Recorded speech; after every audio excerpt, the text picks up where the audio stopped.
గత ఎన్నికల ముందు కాంగ్రెస్ పార్టీలో చేరిన సినీ నటి విజయశాంతి కాంగ్రెస్ ప్రభుత్వం కొలువుదీరాక యాక్టివ్ అవుతారని అందరూ అనుకుంటే ఆమె మాత్రం ఎప్పుడో ఒకసారి చుట్టపు చూపు అన్నట్లు వ్యవహరిస్తున్నారు. 2023 అసెంబ్లీ ఎన్నికల ముందు బీజేపీకి గుడ్ బై చెప్పిన విజయశాంతి కాంగ్రెస్ పార్టీలో చేరారు. ఎన్నికల్లో కాంగ్రెస్ పార్టీ తరపున రాష్ట్ర వ్యాప్తంగా ప్రచారం చేశారు. ఎన్నికల ముందు విజయశాంతిని ప్రచార కమిటీ, ప్లానింగ్ కమిటీ చీఫ్ కోఆర్డినేటర్గా నియమించి సముచిత స్థానం కల్పించింది. ఎన్నికల్లో కాంగ్రెస్ పార్టీ విజయం సాధించడం, సీఎం రేవంత్ రెడ్డి నాయకత్వంలో కాంగ్రెస్ ప్రభుత్వం కొలువుదీరి ఏడాది పూర్తయినా విజయశాంతి ఇప్పటివరకు సైలెంట్గానే ఉన్నారు. రాజకీయంగా ఎక్కడా యాక్టివ్గా లేరు. మరోవైపు గత ఏడాది కాలంలో సినిమాల్లో తన వయసుకు తగ్గ పాత్రలు చేశారు. ఇప్పుడు చేస్తున్నారు. తరచూ సినీ సంబంధిత కార్యక్రమాల్లో పాల్గొంటున్న విజయశాంతి కాంగ్రెస్ పార్టీ లేదా ప్రభుత్వ కార్యక్రమాల్లో మాత్రం 1-2 సార్లు తప్ప యాక్టివ్గా లేరు. రాజకీయాల్లో యాక్టివ్గా లేకున్నా అప్పుడప్పుడు సోషల్ మీడియాలో స్పందిస్తూ తాను ఉన్నానని గుర్తు చేస్తున్నారు. రాష్ట్రంలో అప్పుడప్పుడు జరుగుతున్న పలు అంశాలపై విజయశాంతి తనదైన స్టైల్లో స్పందించారు. దశాబ్దాల సినీ కెరీర్లో ఎన్నో ఒడిదుడుకులు ఎదుర్కొని హిట్ హీరోయిన్గా పేరు సంపాదించిన విజయశాంతి సినిమా రంగంలో మంచి హవా కొనసాగుతున్న రోజుల్లోనే రాజకీయ అరగేట్రం చేశారు. భారతీయ జనతా పార్టీలో చేరి జాతీయ నేత ఎల్కే అద్వానీకి దగ్గరగా పనిచేశారు. అద్వానీ రథయాత్రలో సైతం పాల్గొన్నారు. ఆ తర్వాత జరిగిన రాజకీయ పరిణామాల్లో భాగంగా బీజేపీకి గుడ్ బై చెప్పారు. తెలంగాణ ఉద్యమం ఉధృతం కావడంతో తల్లి తెలంగాణ పార్టీ స్థాపించారు. ప్రత్యేక రాష్ట్రం కోసం పోరాటం చేశారు. తెలంగాణ ఉద్యమ సమయంలోనే తన పార్టీని అప్పటి టీఆర్ఎస్లో విలీనం చేశారు. అప్పటి టీఆర్ఎస్ నుంచి మెదక్ లోక్సభ సభ్యురాలుగా విజయం సాధించారు. తెలంగాణ బిల్లు పార్లమెంటులో పెట్టిన సందర్భంలో ఆమె బీఆర్ఎస్ నుంచి లోక్సభలో ఉన్న ఏకైక ఎంపీ. టీఆర్ఎస్ పార్టీ కార్యకలాపాల్లో చురుగ్గా వ్యవహరిస్తూ 2009 నుండి 14 వరకు ఎంపీగా కొనసాగారు. కేసీఆర్ స్వయంగా విజయశాంతిని 10వ చెల్లిగా అభివర్ణించారు. ఏం జరిగిందో గానీ కొద్ది రోజుల తర్వాత కేసీఆర్ ఆమెను పార్టీ నుంచి పక్కన పెట్టారు. టీఆర్ఎస్ పార్టీతో కేసీఆర్ విధానాలతో తీవ్ర అసంతృప్తికి గురై పార్టీని వీడారు. తెలంగాణ రాష్ట్రం ఏర్పడిన తర్వాత కాంగ్రెస్ పార్టీలో చేరారు.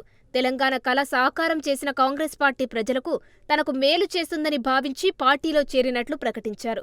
తర్వాత రాజకీయ అంచనాలన్నీ తారుమారు కావడంతో తనను ఎవరూ పట్టించుకోవడం లేదని అసంతృప్తితో పొలిటికల్గా మళ్లీ యూటర్న్ తీసుకున్నారు. 2019 ఎన్నికలు ముగిసిన వెంటనే మళ్లీ బీజేపీ గూటికి చేరుకున్నారు విజయశాంతి. మునుగోడు ఉప ఎన్నిక ముందు వరకు బీజేపీ జాతీయ కార్యవర్గ సభ్యురాలిగా బాధ్యతలు నిర్వర్తించారు. మునుగోడు ఉప ఎన్నిక ముగిసిన వెంటనే ఆమె మళ్లీ కాంగ్రెస్ పార్టీలో చేరారు. ఎన్నికలప్పుడు తప్ప కాంగ్రెస్ పార్టీలో చేరినప్పటి నుండి యాక్టివ్గా లేని విజయశాంతి కాంగ్రెస్ ప్రభుత్వం కొలువుదీరి ఏడాది గడిచినా ఇప్పటివరకు పార్టీ కార్యక్రమాల్లో పాల్గొన్నది అంతంత మాత్రంగానే. ఏడాది పాలన విజయోత్సవాలు పార్టీ ఘనంగా నిర్వహిస్తే విజయశాంతి ఇప్పటివరకు నోరు విప్పలేదు. గత ఎన్నికల ముందు హస్తం పార్టీలో చేరిన విజయశాంతికి ఎన్నికల తర్వాత పార్టీలో ఎలాంటి ప్రాధాన్యత దక్కలేదనే టాక్ ఉంది. పార్టీ నేతలు కూడా ఆమెను పట్టించుకున్న దాఖలాలు లేవు. కాంగ్రెస్ పార్టీ అధికారంలోకి వచ్చిన కొత్తలో సోషల్ మీడియా వేదికగా ఎక్స్లో ట్వీట్లు చేస్తూ నేనున్నాను అని గుర్తు చేస్తున్నా అధికార కాంగ్రెస్ పార్టీ నేతలు ఎవరూ ఆమెను పట్టించుకున్న దాఖలాలు లేవు. దీంతో రాములమ్మ రాజకీయ అధ్యాయం ముగిసినట్లేనా అన్న చర్చ పార్టీలో నడుస్తోంది. పార్టీలు తరచూ మారడం ఆమెకు పెద్ద మైనస్గా మారినట్లు ప్రచారం జరిగింది. విమర్శకులైతే రాజకీయాల్లో అడుగులు తడబడితే ఎలా ఉంటుందో చెప్పడానికి విజయశాంతి బెస్ట్ ఎగ్జాంపుల్ అని ఎద్దేవా చేశారట. సీఎం రేవంత్ రెడ్డి ఏడాది పాలనపై కూడా విజయశాంతి స్పందించిన దాఖలాలు లేవు.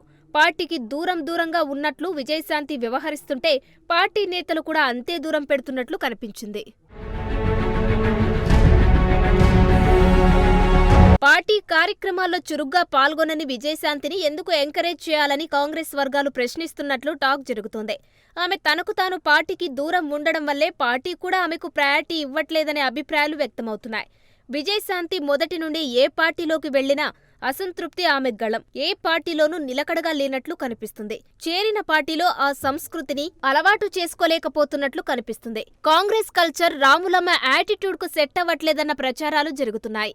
పార్టీలో ఆమె తనకు తాను ఎక్కువగా ఊహించుకోవడం వల్లే పార్టీకి దూరం అవుతుందనే అభిప్రాయాలు వ్యక్తమవుతున్నాయి. లోక్సభ ఎన్నికల ప్రచారం సమయంలో కూడా విజయశాంతి ఎక్కడా కనిపించలేదు.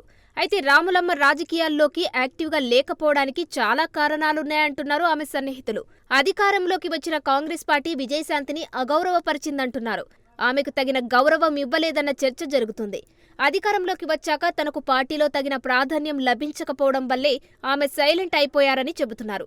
రాములమ్మ గురించి మరో ప్రచారము జరుగుతుంది. నామినేటెడ్ పోస్టును ఆశిస్తున్న విజయశాంతి నేరుగా ఢిల్లీ వెళ్లి రాహుల్ గాంధీని కలిసేందుకు ప్రయత్నించినట్లు టాక్ వినిపించింది. కాంగ్రెస్ పార్టీ అధికారంలోకి వచ్చి ఏడాది అవుతుండగా ఇన్నాళ్లు సైలెంట్గా ఉండి ఇప్పుడు సడన్ గా విజయశాంతి రాహుల్ గాంధీని ఎందుకు కలవాలని ప్రయత్నించారన్న దానిపై రకరకాల ఊహాగానాలు వినిపించాయి. ముఖ్యమంత్రి రేవంత్ రెడ్డి పీసీసీ చీఫ్లను సంప్రదించిన తర్వాతే విజయశాంతి ఢిల్లీ వెళ్లి రాహుల్ను కలవబోతున్నారా, లేక తనకు తాను స్వయంగా రాహుల్ను కలవాలని ప్రయత్నించారా అన్న దానిపై కాంగ్రెస్ వర్గాలు పెదవి విప్పడం లేదు. రాహుల్ గాంధీని కలిసి విజయశాంతి ఏం చెప్పాలని ట్రై చేస్తున్నారు, రాహుల్ను ఏం కోరబోతున్నారు, విజయశాంతికి రాహుల్ అపాయింట్మెంట్ ఇస్తారా లేదా అన్న విషయంపై కూడా కొద్ది రోజుల కిందట పార్టీ వర్గాల్లో జోరుగా ఊహాగానాలు వినిపించాయి. ఇంతకీ రాములమ్మ కాంగ్రెస్ పార్టీలో ఉంటారా, రాజకీయ భవిష్యత్తుపై కీలక నిర్ణయం తీసుకుంటారా, రాములమ్మ రాజకీయాలకు దూరమైనట్టేనా లేక మళ్లీ యాక్టివ్ కాబోతున్నారా అనే విషయాలపై క్లారిటీ రావాలంటే మరికొద్ది రోజులు వేచి చూడాల్సిందే.